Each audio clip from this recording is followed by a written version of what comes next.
ఇక లోపలికి వచ్చిన ఆదర్శ్ వచ్చేసరికి అక్కడ బెడ్ మీద అంతా కూడా ఫస్ట్ నైట్కి ఎలా అయితే రెడీ చేస్తారో పూలతో అలా రెడీ చేయడం చూసి ఒక్కసారిగా షాక్ అయిపోతాడు. ఇక అంతే స్టన్ అయిపోయి చూస్తూ, ఏంటి ముకుంద ఊరికి ఇట్లా ప్లాన్ చేసింది ఇందుకోసమా? అరే నేను ముకుంద గురించి తప్పుగా ఆలోచించానే, తను నా గురించి ఇలా ఆలోచిస్తుంటే నేనేమో తన్నే అనుమానించాను, నిజంగా ఎంత తప్పు చేశానో అని చెప్పేసి కొంచెం రిగ్రెట్గా ఫీల్ అవుతూ ఉంటాడు. ఇంతలో రూమ్లోకి వచ్చిన ముకుంద ఒక్కసారిగా ఆ బెడ్ మీద ఆ డెకరేషన్ అంతా చూసి స్టన్ అయిపోతుంది.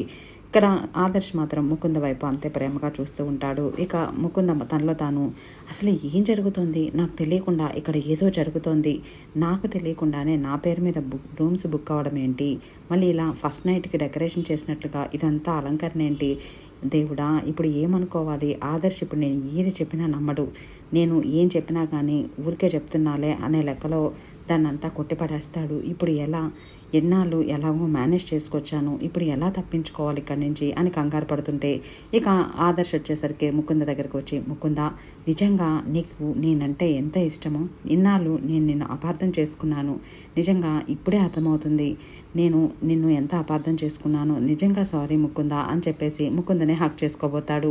వెంటనే ఆదర్శ్ అని చెప్పేసి పెద్దగా అరుస్తూ కంగారు పడిపోతూ ఉంటుంది ముకుంద. వెంటనే ఇక షాక్ అయినట్లుగా ఆదర్శ్ వచ్చేసరికి, ఏమైంది ముకుంద, ఎందుకు అలా నెట్టేశావు అని చెప్పేసి అనగానే ఇక కవరింగ్ కోసం, అదేం లేదా ఆదర్శ్, నీ చేతిలో గ్లాస్ ఉంది కదా మందు గ్లాస్, అది పగిలిపోతుందని అని చెప్పేసి అలా కవర్ చేయడంతో తను చెప్పేదంతా నిజమే అన్నట్లుగా నమ్ముతూ ఉంటాడు ఆదర్శ్. ఇక ఇక్కడ వచ్చేసరికి మురారి కూడా రూమ్లోకి వస్తాడు. ఇక డెకరేషన్ అంతా చూసి ఒక్కసారిగా స్టన్ అయిపోయి, ఫస్ట్ అయితే తన రూమ్ కాదేమో, రూమ్ తప్పిపోయి వచ్చానేమో అని చెప్పేసుకొని ఇక వెళ్ళబోతుంటే డోర్ దగ్గర డోర్ లాక్ చేసుకొని కృష్ణ అంతే చూస్తూ ఉంటుంది మురారిని. ఇక వెంటనే కృష్ణని చూసిన మురారి, కృష్ణ నేను ఇప్పటిదాకా రూమ్ తప్పిపోయి వచ్చానేమో, మన రూమ్ కాదేమో అనుకున్నా, నువ్వు కూడా ఇక్కడికే వచ్చి ఉన్నావంటే అయితే ఇది మన రూమే, అంటే ఈ ఏర్పాట్లన్నీ నువ్వే చేసావా అమ్మ కృష్ణ అని చెప్పేసి అనగానే కృష్ణ సిగ్గుపడిపోతూ ఉంటుంది. అదేంటి నువ్వు మాతోనే ఉన్నావు కదా, అయినా ఎలా చేస్తావు అని చెప్పేసి అనగానే ఫోన్ చేశాను, ఫోన్లో అంతా చేయించాను అనగానే ఇంకప్పుడు మురారి, అంటే రూమ్స్ కూడా నువ్వే బుక్ చేసి ముకుంద మీద చెప్పావా అని చెప్పేసి అనగానే, అవును ఏసీపీ సార్, ముందుగా ముకుంద ఏ హోటల్ అని చెప్పి అడగగానే ముకుంద చెప్పింది. ఇక వెంటనే వాళ్ళకి కాల్ చేసి ఈ డెకరేషన్ అంతా చేయమని చెప్పేశాను, రూమ్స్ కూడా అలాగే బుక్ చేశాను అని చెప్పేసి అనగానే ఇక మురారి వచ్చేసరికి ఎందుకు ఇదంతా అనగానే, ఏముంది ఏసీపీ సార్, మనం ఇలా చేసి ఇంత సర్ప్రైజ్ ఇవ్వబట్టే ఇక అక్కడ ఆదర్శ్ కూడా నిజంగా ఇదంతా ముకుందే చేసిందనుకొని ముకుంద మీద ఏదైనా కొంచెం చిన్న అనుమానం ఉన్నా కానీ అదంతా క్లియర్ అయిపోయి వాళ్ళిద్దరు హ్యాపీగా ఉంటారు కదా, అందుకే ఇదంతా చేశాను అని చెప్పేసి అనగానే ఇక మురారి కృష్ణని మెచ్చుకుంటూ ఉంటాడు. ఇక తర్వాత వెళ్ళి కృష్ణని హక్ చేసుకోగానే ఇక కృష్ణ కూడా, ఏంటి ఏసీపీ సార్ నచ్చిందా సర్ప్రైజ్ అనగానే, చాలా హ్యాపీగా అనిపించింది, నిజంగా తింగరి అంటాను కాదు, నువ్వు నా బంగారం అని చెప్పేసి ఇక కృష్ణని బాగా పొగిడేస్తూ, ఇక కృష్ణ ఈ ఆనందంలో నాకు మళ్ళీ కొంచెం మందు తాగాలనిపిస్తుంది, మందు అయితే ఆదర్శ్ రూమ్లో ఉంది, ఇప్పుడే వెళ్ళి తీసుకొద్దాం పద అని చెప్పి కృష్ణ ఎంత వద్దంటున్నా కానీ కృష్ణని తీసుకొని అయితే అక్కడికి వెళ్తూ ఉంటాడు. ఇక గదిలో ఉన్న ముకుంద ఎలా తప్పించుకోవాలి ఇప్పుడు ఆదర్శ్ దగ్గర నుంచి, ఏం చెప్పి తప్పించుకోవాలి, దేవ్ ఏదో ప్లాన్ చేస్తానన్నాడు, లైవ్ లొకేషన్ కూడా పంపాను, ఏదైనా ప్లాన్ చేసి ఇదంతా ఆపేస్తే బాగుండు అని చెప్పేసి ఆలోచిస్తూ టెన్షన్ పడిపోతుంటే ఇక ఆదర్శ్ వచ్చేసరికి, ముకుంద ఏం చేస్తున్నావు రా, ఇంత సర్ప్రైజ్ ఇచ్చాక మనం ఎంజాయ్ చేయాలి కదా అని చెప్పేసి ముకుంద దగ్గరికి వెళ్ళి ముకుంద చేయి పట్టుకోగానే బాగా కంగారు పడిపోతూ ఉంటుంది. ఇక ముకుందని అలా దగ్గర తీసుకోబోతుంటే వెంటనే మళ్ళీ ఆదర్శ్ అని చెప్పి పెద్దగా అరుస్తుంది. ఇక దాంతో ఆదర్శ్ వచ్చేసరికి, ఏమైంది ముకుంద మళ్ళీ అరుస్తున్నావు, ఇప్పుడు మన ఇద్దరి మధ్య గ్లాస్ కూడా లేదు కదా అని చెప్పేసి అనగానే అది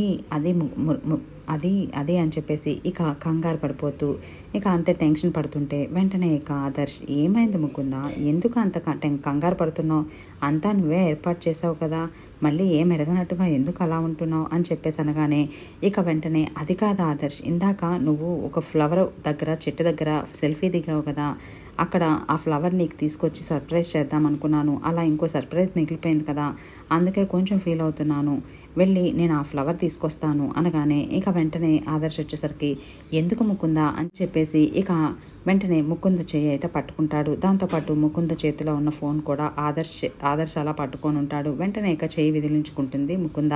దాంతో తన ఫోన్ వచ్చేసరికి ఆదర్శ్ చేతిలోనే ఉండిపోతుంది. కానీ అక్కడ ముకుంద ఇంటెన్షన్ వచ్చి ముందు రూమ్లో నుంచి బయటపడాలన్న కాన్సెప్ట్ మాత్రమే. ఇక ఫోన్ తన దగ్గర ఉందా లేదా అన్నది కూడా అబ్జర్వ్ అయితే చేసుకోదు. ఇక ఇక్కడ వచ్చేసరికి ముకుంద వెంటనే ఆదర్శ్తో, నువ్వు వద్దు ఆదర్శ్, నేనే వెళ్ళి తీసుకొస్తాను, సర్ప్రైజ్ అంటే నేనే ఇవ్వాలి కదా, ప్లీజ్ ఆదర్శ్ మీరు ఇక్కడే ఉండండి, నేను వెళ్ళి తీసుకొస్తాను అని చెప్పేసి వెళ్ళిపోవడంతో ఇక ఆ ఫోన్ తీసుకొని ఆ పక్కన ఉన్న సోఫాలో పెట్టేసి ఇక ఆ మంచాన్న డెకరేషన్ అంతా కూడా అలా చూస్తూ మురిసిపోతూ ఉంటాడు ఆదర్శ్. ఇంతలో అక్కడికి మురారి వాళ్ళు వస్తారు. రాగానే ఏంటి కొత్త పెళ్లి కొడుక, ఏం చేస్తున్నావు అనగానే ఇంకా ఆదర్శ్ కూడా ఫన్నీగా, నువ్వు కూడా కొత్త పెళ్లి కొడుకు వెళ్ళి నీకు కూడా ఉంది కదా ఇదంతా కూడా అని చెప్పేసి అనగానే ఇంకా సరే సరేలే అనగానే ఇక కృష్ణ, సరే మీ గోల తర్వాత ముకుంద ఏది అనగానే నా కోసం ఫ్లవర్ తీసుకొస్తానని బయటకు వెళ్ళింది అని చెప్పేసి అనగానే ఇక మురారి వచ్చేసరికి, అదేంటి ఫ్లవర్ కోసం అయితే ఒక్కదాన్ని ఎందుకు పంపించావు, ఇంత నైటు కొత్త ప్లేసు, అది కరెక్ట్ కాదు కదా అనగానే వెంటనే ఆదర్శ్ వచ్చేసరికి, నేను కూడా వెళ్తాననే చెప్పానురా, కానీ వినలేదు, నేను ఒక్కదాన్నే తీసుకొస్తాను, నేను నిన్ను సర్ప్రైజ్ చేయాలి, ఆ ఫ్లవర్ నీకు ఇవ్వాలి అని చెప్పేసి ఇక హడావుడిగా వెళ్ళిపోయింది అనగానే ఇక కృష్ణ వచ్చేసరికి, చూసావా ఆదర్శ్, ముకుంద నీ గురించి ఎంత ఆలోచిస్తుందో, ఆ రోజు నీకు చెప్పాం కదా ముకుంద నిజంగానే నిన్ను ఇష్టపడుతుందని, ఇప్పటికైనా నీ అనుమానాలు తీరాయా అనగానే ఇక ఆదర్శ్ వచ్చేసరికి, అయ్యో కృష్ణ, అసలు అనుమానం లేదు కాబట్టే కదా నేను మీతో వచ్చాను, నాకు ఇప్పుడు ఎటువంటి ఇది లేదు, నిజంగానే ముకుంద నన్ను ఇష్టపడుతుంది అని చెప్పేసి పాపం చాలా హ్యాపీగా చెప్తూ ఉంటే కృష్ణ మురారి కూడా అంతే హ్యాపీగా వింటూ ఉంటారు. ఇక బయటకు వచ్చిన ముకుంద వచ్చేసరికి ఎలాగలా తప్పించుకొని వచ్చాను, ఇప్పుడు ఎలా మేనేజ్ చేయాలి, దీన్ని అంతా కూడా ఎలా క్యాన్సిల్ చేయాలి, ఏ మాత్రం ముందుగానే అనుమానం వచ్చినా ఏది జరగకుండా కొంచెం జాగ్రత్త పడేదాన్ని, ఇప్పుడు ఏం చేయాలి, ఎలా తప్పించుకోవాలి అని చెప్పేసి బాగా టెన్షన్ పడిపోతూ ఉంటుంది. అంతటితో మనకి సీరియల్ అయిపోతుంది. ఇక ప్రోమో వచ్చేసరికి మొత్తానికి కాలు బెణికింది అనే లెక్కలో కాలు కుంటుకుంటూ రూమ్లోకి వెళ్తుంది ముకుంద. అక్కడే ఉన్న కృష్ణ వెంటనే, ఏమైంది ముకుంద అనగానే, కాలు బెణికింది కృష్ణ అనగానే ఇక మంచం మీద పడుకోబెట్టి కాలు అది చూస్తూ ఉండిపోతుంటే ఇక కృష్ణ సరిగా పట్టుకుంటుందో లేదో కూడా తెలియదు. ఇంతలోనే వెంటనే ముకుంద, కృష్ణ నొప్పి అనగానే ఇంకా కృష్ణకి అనుమానం రానే వచ్చేస్తుంది. ఏంటి ఇంకా కాలు పట్టుకోక ముందే ముకుంద ఇంత సీన్ చేస్తుంది, నిజంగానే కాలు నొప్పా లేకపోతే నటిస్తుందా, ఈ ఫస్ట్ నైట్ తప్పించుకోవడానికి ఎందుకో ముకుంద వ్యవహారం చూస్తుంటే కావాలనే చేస్తున్నట్టుగా అనిపిస్తుంది, కాలు బెనికినట్లు అనిపించట్లేదు అని చెప్పేసి అయితే అనుకుంటుంది. ఇక నెక్స్ట్ డే మార్నింగ్ వచ్చేసరికి ఆదర్శ్ ముకుందకి బాగాలేదనే లెక్కలో ఇక దగ్గరుండి నడిపిస్తూ ఉంటాడు. ఇక మురారి వచ్చేసరికి కృష్ణతో అదంతా చూసి, పాపం ముకుంద అనుకోకుండా కాలు బెనికినట్టుంది, మొత్తానికి ఇలా జరుగుతూ ఉంటే మ్యాక్సిమం కూడా ఎవరైనా ఇదంతా కూడా బ్యాడ్ సెంటిమెంట్ అనే అనుకుంటారు కదా అనగానే వెంటనే కృష్ణ, హలో ఏసీపీ సార్, అక్కడ అంత సీన్ లేదు, నిజంగా ముకుందకి కాలు అయితే బెనకలేదు, ఈ విషయంలో మాత్రం ముకుంద నటిస్తుందని నేను చెప్తాను అనగానే ఆశ్చర్యపోతూ ఉంటాడు మురారి. ఇక ముకుందని అంతే అబ్జర్వ్ చేస్తూ ఉంటాడు. మరి ఇక్కడ కృష్ణ చెప్పిన మాటలకి మురారి కూడా అగ్రీ చేసి ఇక ముకుంద నటిస్తుంది అనే నిజాన్ని బయట పెడతారా, డైరెక్ట్గా వెళ్ళి ముకుందని అడుగుతారా, మరి ముకుంద అక్కడ ఏం సమాధానం చెప్తుందన్నది రేపటి వీడియోలో మీతో షేర్ చేసుకుంటాను. ఈ వీడియో మీకు నచ్చితే లైక్ చేయండి, సబ్స్క్రైబ్ చేయండి. Thanks for watching. బాయ్.